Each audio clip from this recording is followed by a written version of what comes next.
Tank militan Republik Rakyat Donetsk menembaki posisi pasukan Ukraina di Belgorod.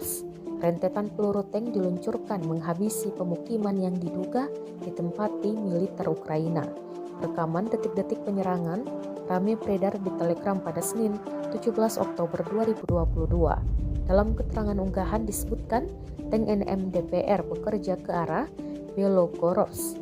Prajurit milisi Republik DPR berhasil menghancurkan sasaran dengan akurat di kawasan pemukiman Belgorod. UAV membantu prajurit menyesuaikan tembakan.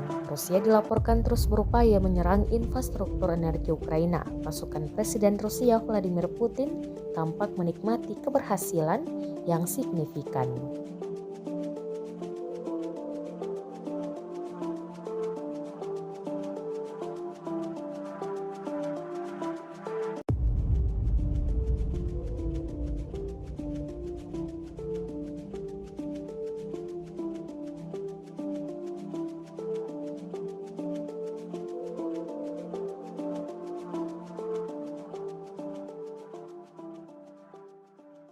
Terima kasih sudah nonton.